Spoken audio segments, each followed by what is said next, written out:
Ok, me preguntan, hola Xavier, un gusto saludarte. En casa hay un ingreso anual de unos $150,000 al año.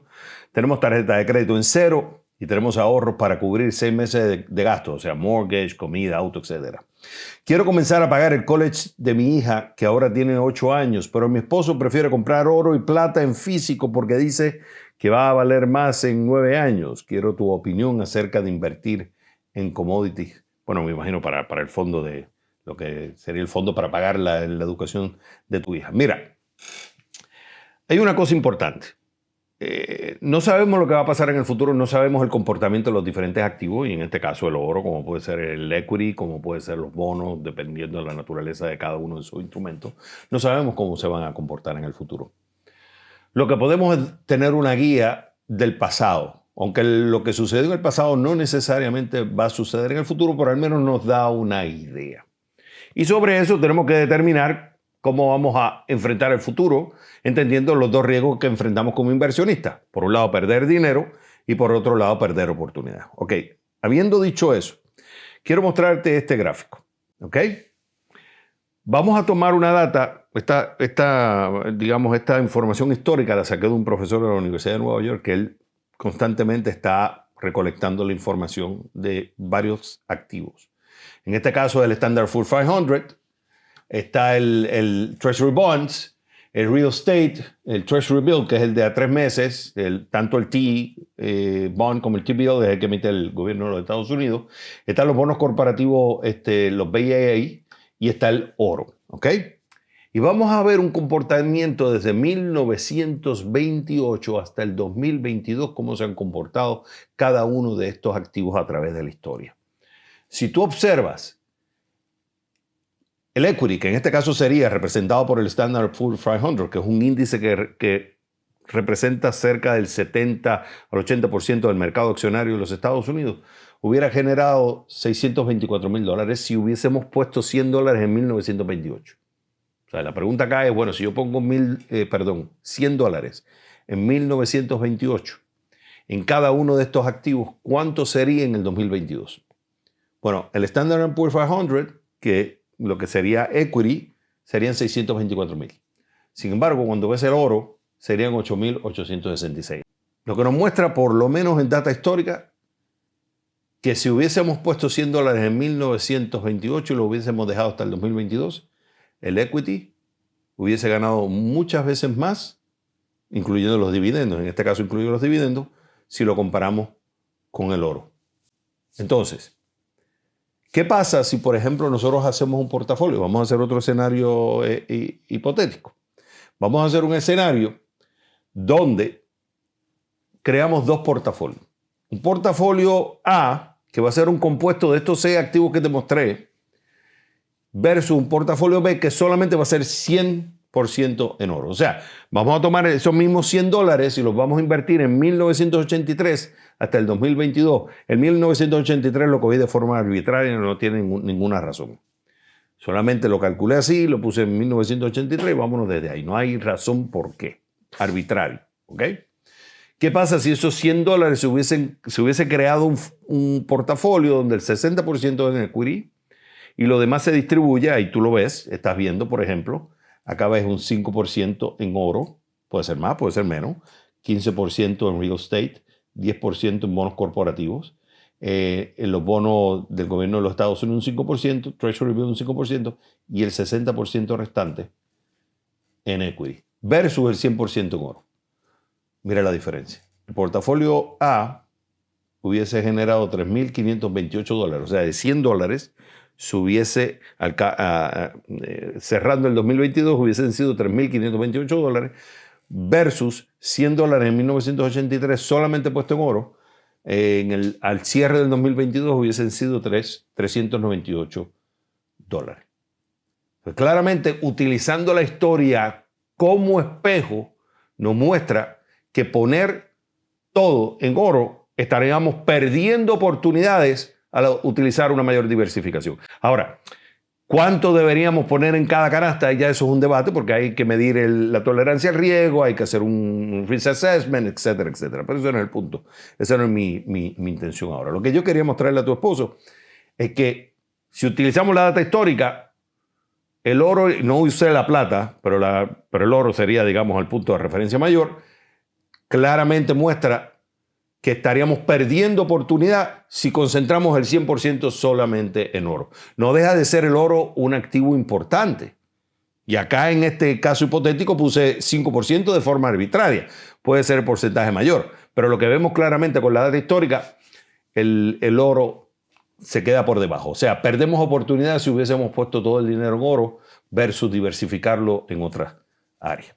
Ahora, en el caso del college, de crear el fondo del college y poner el dinero en oro o ponerlo en otros activos, lo primero que yo me enfocaría es cuánto realmente se necesita tener en ese fondo para cubrir la educación cuando tu hija llegue a los 18 años, ¿ok? Entonces, para eso hay que hacer unas estimaciones. Entonces, yo no sé si tú lo sabes, pero si fuera tú, esta es la forma como yo atacaría el problema. Vamos a asumir que, no sé, voy a hacerle un fondo a Sabircito. Vamos a llamarle Sabircito y lo primero que yo tendría que buscar, bueno, ¿cuánto me va a salir a mí la universidad? Tampoco sabemos lo que va a salir en el futuro y los costos varían. Fíjate esta gráfica. Los costos varían si la universidad es pública y si la universidad es privada. Y si la universidad es pública y vives en el estado donde está la universidad, o si la universidad es pública fuera del estado donde estás residiendo. Si es privada, si es non-profit, fíjate, non-profit o for-profit. Déjame hacer la línea mejor. Non-profit o for-profit. Y fíjate, en el estado y fuera del estado. Estos son promedios. Hay un sinnúmero de universidades en los Estados Unidos, públicas y privadas, dentro y fuera del estado, for profit, o sea, por ganancia, o non-profit. Fíjate, promedio, ¿ok? La pública en el estado te sale casi $9,400. Fuera del estado, o sea, si vamos a decir que yo estoy en la Florida y voy a buscar una universidad pública en otro estado, el promedio son $27,279. Si la universidad es privada, non-profit, estás hablando de casi $38,000. Si estás hablando de profit, estaríamos hablando de $18,244. Eso es nada más investigando para ver qué es lo que le voy a hacer a Sabircito, porque al final yo tengo que determinar cuánto tengo que ahorrar para que cuando Sabircito llegue a los 18 años, yo tenga el dinero para cubrir eso. Otro debate es si yo voy a cubrir el 100%. Eso yo te lo voy a mostrar más adelante. Pero no tan solo es el tuition and fee, o sea, el costo de la universidad. También tú tienes room and board, que eso es donde se va a quedar. Si se queda dentro de la universidad es una cosa. Si se queda en tu casa es otra cosa. El costo va a variar. O sea, no es lo mismo estar en una universidad en el estado pública donde se va a transportar viviendo en la casa versus viviendo en la universidad. Eso yo tengo que tomarlo en consideración también. También tengo que tomar en consideración los gastos de libros y otras cosas como computadora, los utensilios, las cosas que va a utilizar. Eso se estima entre 628 a 1,471 al año. ¿Ok? Todo esto es al año. Todo esto es anual. La transportación. Va a coger bus, va a tomar carro, va a ser un carro nuevo, va a ser un carro usado. Bueno, estima entre $2,774 a $5,294. Y hay otra cosa importante también que hay que incluir. La preparación para el SAT, que es el examen previo a entrar a la universidad. La preparación para ese examen es costoso, se estima en $5,000. Entonces, cuando tú vas sumando todo esto, yo al menos tengo que saber qué monstruo me voy a enfrentar. Y ojo, esto es dinero en valor presente, promediado. No estamos hablando de valor a futuro. Cuando Sabiercito vaya a empezar a la universidad a los 18 años, esos números van a cambiar, porque hay un costo inflacionario en la educación que es muchísimo más alto que la inflación regular. Se estima entre un 5 y un 6%. Entonces, para hacer un escenario, vamos a decir, bueno, yo quiero calcular cuánto es que tengo que tener en un fondo para que Sabiercito pueda ir a la universidad y cubrir esos costos. Yo voy a estimar en este escenario, voy a asumir que él va a estudiar en el estado, ¿okay? En una universidad pública. Voy a asumir, Sabiercito, que no va a tener room and board porque se va a quedar en la casa. libros y gastos, computador y eso van a ser $1,471 al año. Voy a asumir que la transportación van a ser $2,774 y voy a asumir esos $5,000 de la preparación del SAT. Con esto en mente vamos entonces a hacer la calculación. Ok. Vamos a decir que el rendimiento antes de impuestos, que esto es debatible, esto hay que hacer un análisis previo, pero vamos a asumir que es un 8%. O sea, que el fondo va a producir 8% en promedio anual. Puede ser menos, puede ser más, y esto es un poco engañoso porque en realidad las inversiones no son promedio, suben y bajan. Vamos a asumir entonces que el rendimiento después de impuestos, claro, porque el 30% pues sería 6%. Vamos a asumir una tasa de inflación, que este es el costo. Esto es importante porque el costo inflacionario es muchas veces más alto que la inflación en general. Los costos de college, que hay muchas razones, pero principalmente porque los profesores siguen ganando más plata, porque se crean más escuelas, más programas de estudio y los gastos administrativos que son muy altos. Bueno, vamos a asumir que es un 5%. Puede ser más, puedes hacer un escenario de 6 o el 7%. La edad, vamos a asumir que Xaviercito tiene 5 años, ¿ok? Vamos a ponerlo más pequeño porque está mucho más pequeño. Vamos a ponerle que tiene 2 años. ¿Ok? Quiere decir que él va a empezar a la escuela a los 18, quiere decir que son 16 años. O sea, yo empiezo ahora, asumiendo desde ahora hasta que él llegue a los 18 años, son 16 años, donde este fondo, cuánto yo tengo que ahorrar, sea en un cantazo o poniendo anualmente, para llegar a esa cantidad que necesito tener para poderle cubrir esa universidad por 4 años. Porque él va a estar en el college 4 años. ¿Ok? Y el costo de college hoy, asumiendo los números que ya les dije, que era el de tuition and fee, que va a ser una universidad pública en el estado, que va a tener los books and supplies, no voy a incluir el room and board porque se va a quedar en casa, voy a poner la transportación y pongo entonces los 5,000 del SAT. En total serían 18,592. Entonces la pregunta es, basado en esto y asumiendo ese rendimiento antes de impuesto y después de impuesto, ¿cuánto yo tendría que ahorrar? ¿O cuánto se tendría que ahorrar en caso que yo voy a cubrir el 100% para poder llegar a esa cantidad a los 18 años cuando él empiece la universidad y tenga la plata? Ok.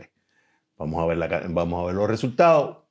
Voy entonces a dibujar un poco. Entonces, si vemos, el costo de college a futuro quiere decir que cuando él empiece la edad a los 18 años, entre a la universidad, o sea, el primer día de college, que él tendría 18 años, que sería, si él tiene 2 ahora, serían dentro de 16 años, el costo serían 40,584.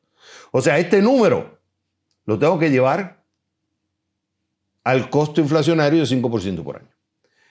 ¿Cuánto necesitaría yo tener entonces para cubrir los 4 años? Porque este número va a ser el primer año, pero este después crece a un 5% anual.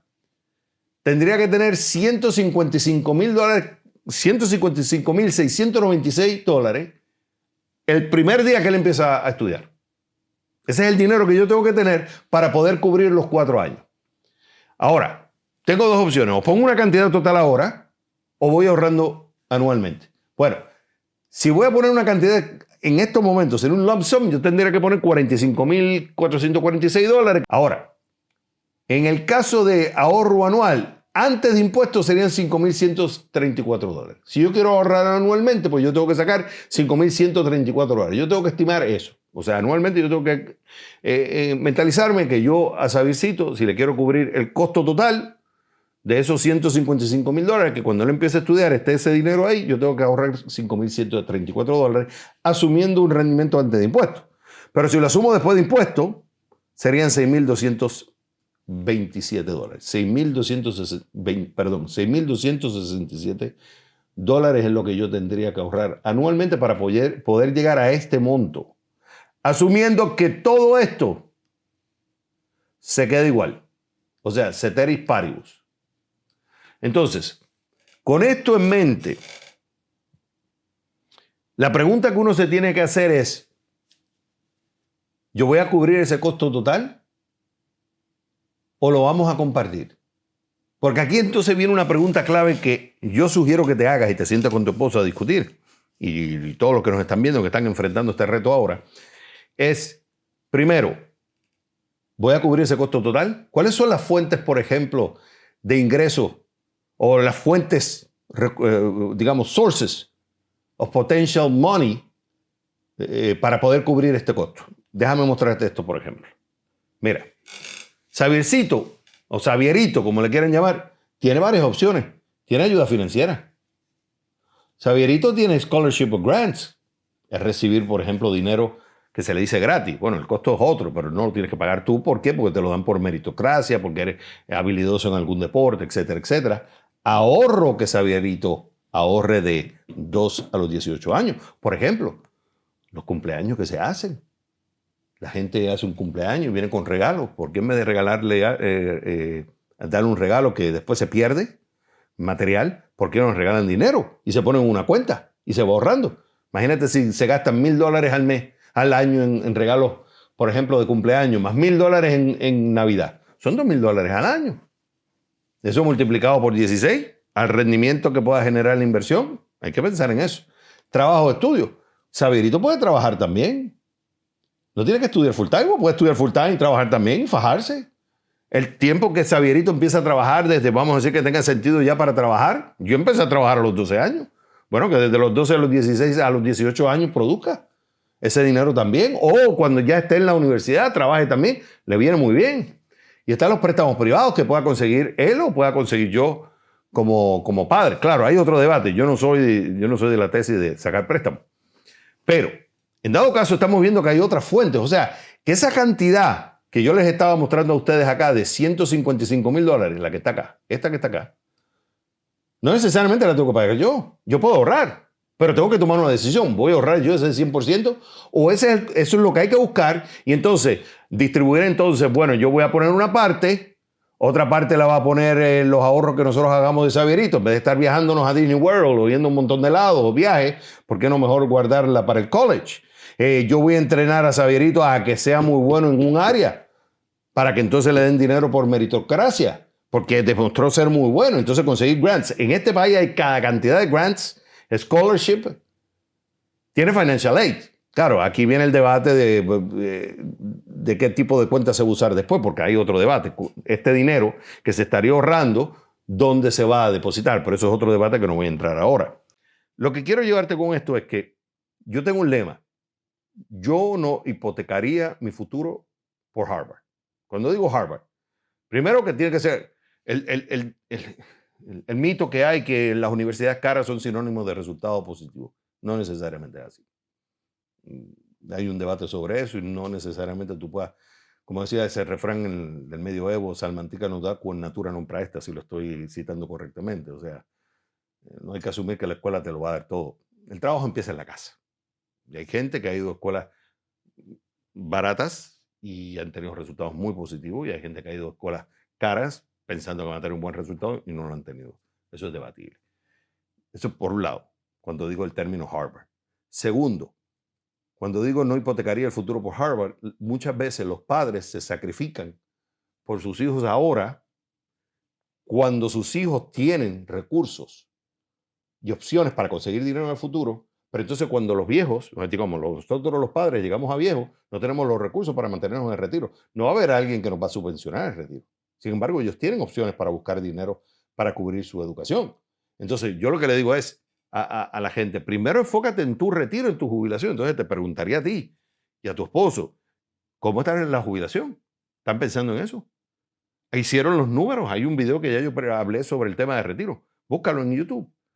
Entonces, siéntate primero a estimar si realmente estás ahorrando lo que necesitas para el retiro, antes de pensar en cubrir el fondo del niño o de la niña en este caso. No estoy diciendo que no lo hagas, lo que estoy diciendo es que pongas prioridad, y creo que la prioridad debe ser ustedes primero en el tema de la jubilación. Ellos van a tener otras opciones. Ahora, si tú dices, no, yo lo voy a cubrir completo porque tengo los recursos necesarios, entonces yo te sugiero que hagas una estimación como las que hice yo.